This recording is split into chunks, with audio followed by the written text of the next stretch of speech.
नमस्कार दोस्तों, हमारे चैनल में आपका बहुत बहुत स्वागत एवं अभिनंदन है। यहाँ हम सीख रहे थे संस्कृत में आसान तरीके से वाक्य बनाना।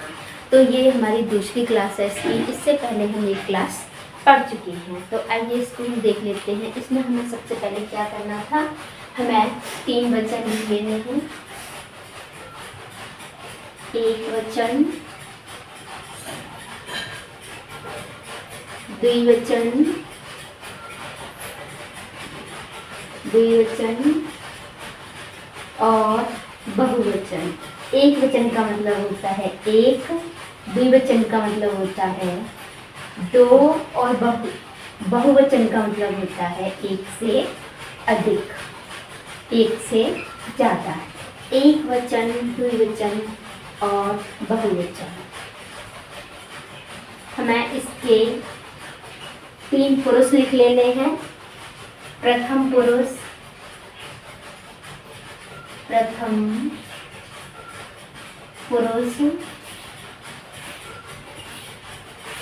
मध्यम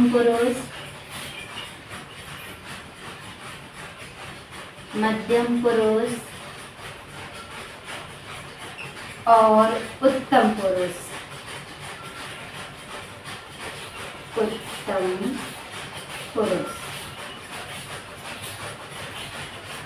प्रथम पुरुष, मध्यम पुरुष और उत्तम पुरुष। इसके बारे में मैं आपको पहले ही चर्चा कर चुकी हूँ, फिर से मैं एक बार चर्चा कर लेती हूँ। एक वचन मतलब एक, द्विवचन का मतलब दो, बहुवचन का मतलब 2 से अधिक। प्रथम पुरुष का मतलब यहाँ पर वो वाले पुरुष, वो वाले व्यक्ति आएंगे जो सभी संज्ञा और सर्वनामों में आते हैं। मध्यम पुरुष में केवल तुम वाले आएंगे और उत्तम पुरुष में केवल मैं वाले आएंगे। तो हम अब इसमें पठ ही ले लेते हैं। मान लीजिए लिख ले लेते हैं। लिख धातु है, लिख धातु है और लट लकार है। लट लकार का मतलब होता है वर्तमान काल। लट लकार का मतलब क्या होता है? वर्तमान काल। वर्तमान काल। लिख धातु का मतलब होता है लिखना, जिसके रूप ऐसे चलते हैं लिखती। लिखती कैसे बना? लिख शब्द में ती उपसर्ग जोड़ा है और शब्द बन गया है लिखती। यहाँ आएगा लिख तह। लिख धातु में तह प्रत्यय जोड़ा है। यहाँ आएगा लिखंती। लिखंती, लिखंती में लिख में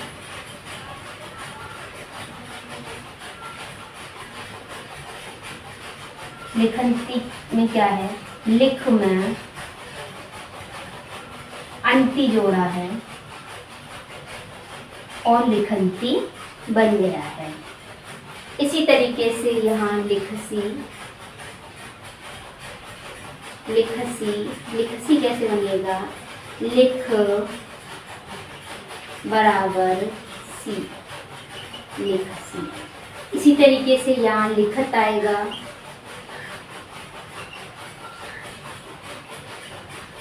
लिख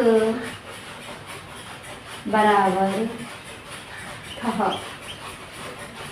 यहाँ लिखत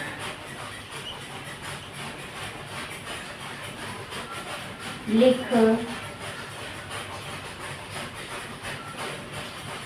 लिखत तो मैं कैसे बनेगा? लिखत लिख प्लस ठ। इसी तरीके से यहाँ लिखामी। लिखामी, जिसमें होगा लिख प्लस अमी, लिख प्लस आमी, लिखावह, जिसमें होता है लिख प्लस आवह, आवह। इसी तरीके से यहाँ लिखामह,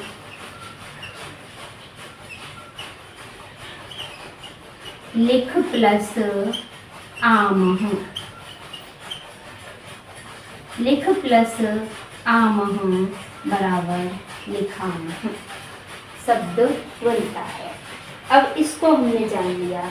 हमने आपको बताया था प्रथम पुरुष कहाँ प्रयोग होता है, सभी संज्ञाओं में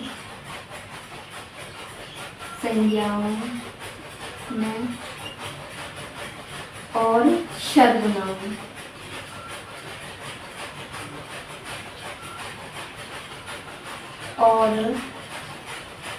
सर्वनाम में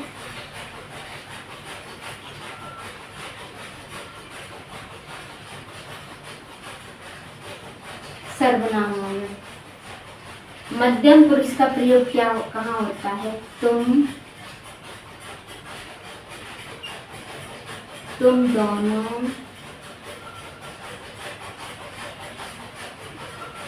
तुम सब,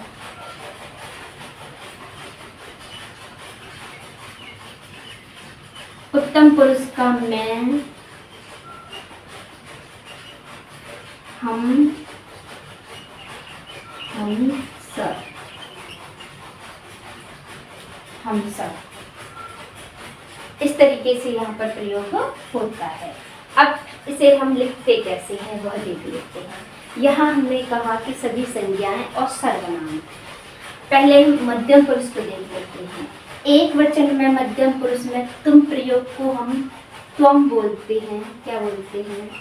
त्वम। हम एक को बोलते हैं तुम, हम दोनों, तुम दोनों को बोलेंगे हम युवाम,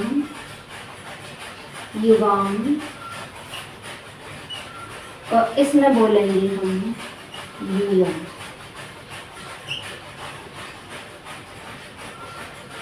तुम लिखती हो व तुम लिखते हो, तुम लिखसी, तुम दोनों लिखते हो, युवाम लिखत, तुम सब लिखते हो, यूयम लिखत।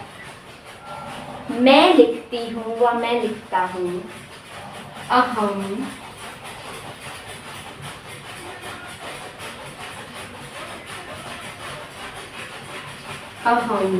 अहम लिखामी, हम दोनों लिखते हैं, आवाम लिखावह, हम सब लिखते हैं, वयम लिखामः। अब यहाँ पर मैंने कहा सभी संज्ञाएं और सर्वनाम। मान लीजिए संज्ञा में हम राम ले लेते हैं, राम लिखती, वह लिखता है, सह लिखती। दो राम लिखते हैं, रामौ लिखतः, या वे लिखते हैं, सह तौ लिखतः, तौ लिखतः। सभी राम लिखते हैं, रामाः लिखन्ति, व वे सब लिखते हैं, ते लिखन्ति, अब हम इतना भी चार्ट यदि सीख लेंगे तब भी हम बहुत कुछ संस्कृत का सीख लेंगे। तो अब हम इसे देख लेते हैं कि जब हमारा वर्तमान का प्रयोग हो रहा हो, वर्तमान क्रिया का प्रयोग हो रहा हो, तो हम इसका प्रयोग इस तरीके से कर सकते हैं। इसका प्रयोग हमें करते समय क्या ध्यान देना है कि हमारे पास 3 वचन और 3 पुरुष हैं। हमें एक क्रिया याद होनी चाहिए, पठ की हो, लिख की हो, गच्छ की हो, धाव की हो, किसी की भी हो। मैं कुछ क्रियाएं यहाँ लिख देती हूँ। पठती पढ़ना, लिखती लिखना,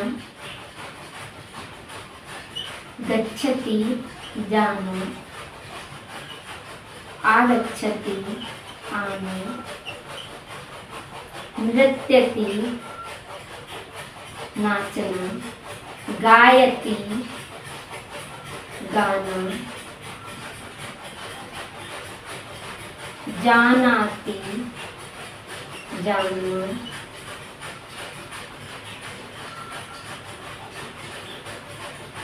त्यजति त्यागना, नयति ले जाना,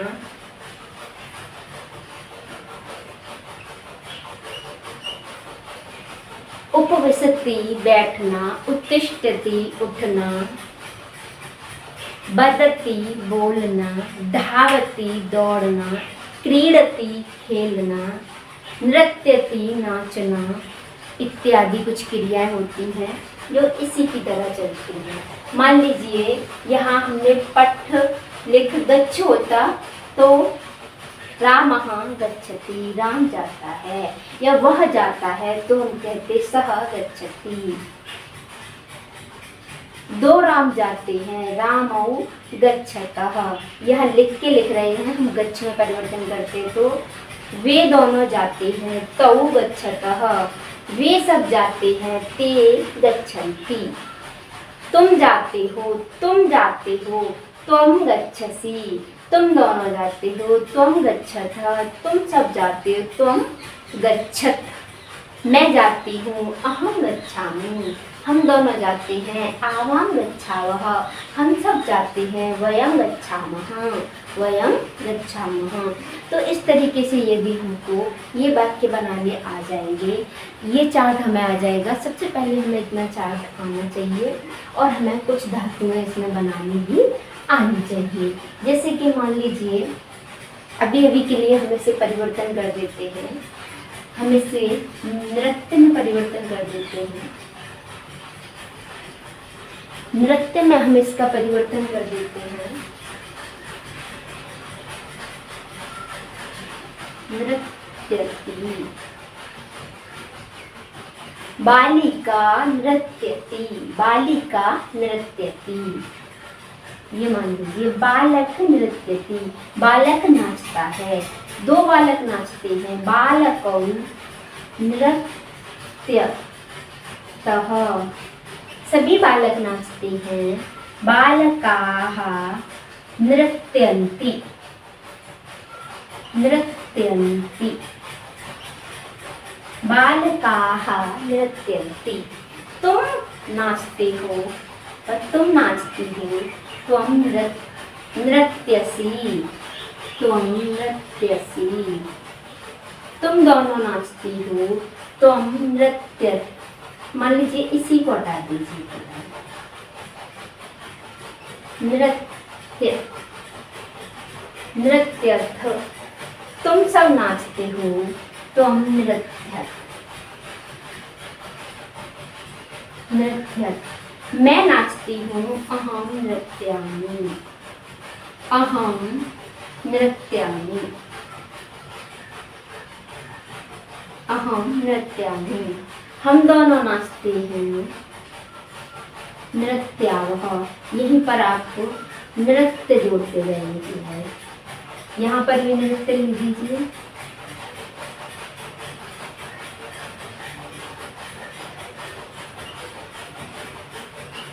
हो गया। इस तरीके से हमें ऐसे जोड़ना आना चाहिए। हमें तीतः अंति सी था आम आव आव में इसी तरीके से कुछ भी जोड़ देना है।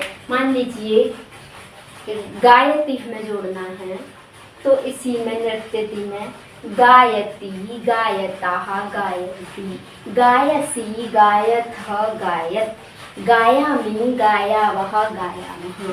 इस तरीके से ही हमारा इसका भी रूप बन जाएगा।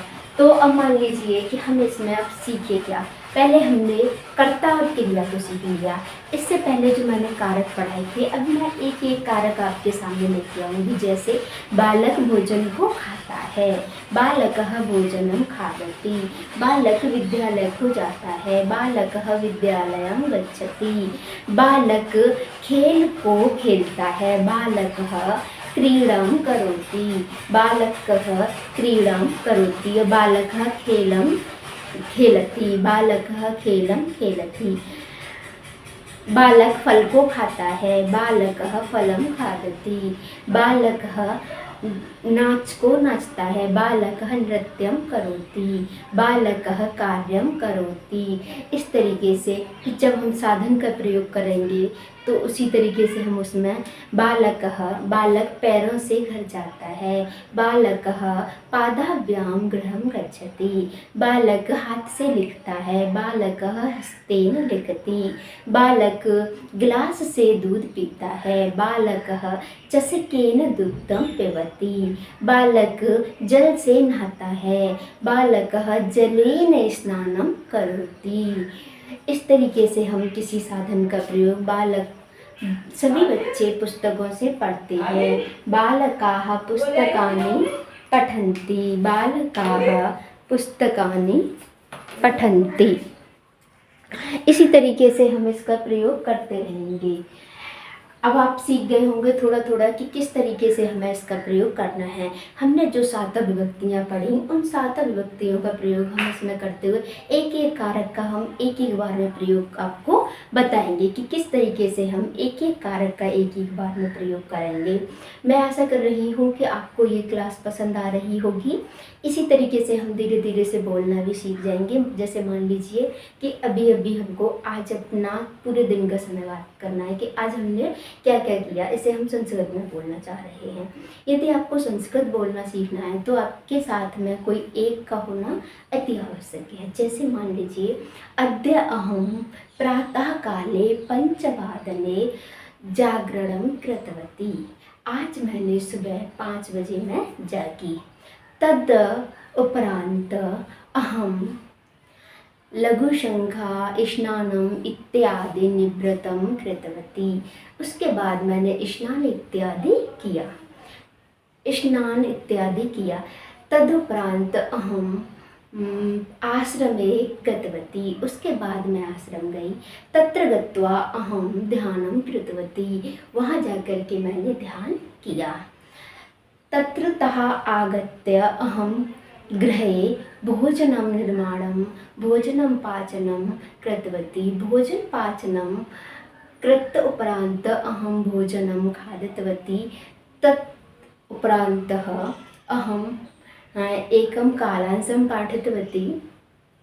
किमस्ति नन् अधिकं श्वेतः जायते, अधिकं गर्मी अस्ति। किम् अद्य रविवारः अस्ति, रविवारे मम विद्यालयस्य अवकाशं भवति, प्रतिदिनं समयं न लभ्यते, तस्मिन् कारणे अहं पाठितुं न शक्यते। प्रतिदिनं कालांशं न प्राप्यते भवान्। कारणमस्ति कि विद्यालये प्रतिदिनम् अहं विद्यालये गमिष्यामि, विद्यालयतः आगच्छामि, गृहे अपि कार्यमस्ति, ते कार्यमपि करोमि, स्वकीय अध्ययनमपि करोमि, मम अध्ययनमपि चलति। तद् अनन्तरं प्रतिदिनम् एतत् भवति। 5 वादने एव अहं स्नानं करोमि, 6 वादने जागरणं करोमि, तदनन्तरं 7 वादने विद्यालयं गमिष्यामि। प्रतिदिनं मम विद्यालयस्य समयः अस्ति 7 वादनं। तत्रतः अहं 4 वादने एव गृहे प्रतिदिनम् आगमनम् अस्ति मम 4 वादने सायङ्काले। तो किञ्चित् समस्या अस्ति कि समयः न लभ्यते, किन्तु अहं यदि समयः लभ्यते तदा अहं कक्षां पाठयामि। यदि भवतां सहयोगं भवति चेत् तर्हि अहं संस्कृतसम्भाषणम् अपि पाठयामि।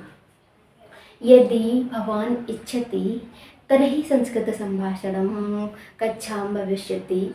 यदि इच्छा नास्ति तर्हि न भविष्यति।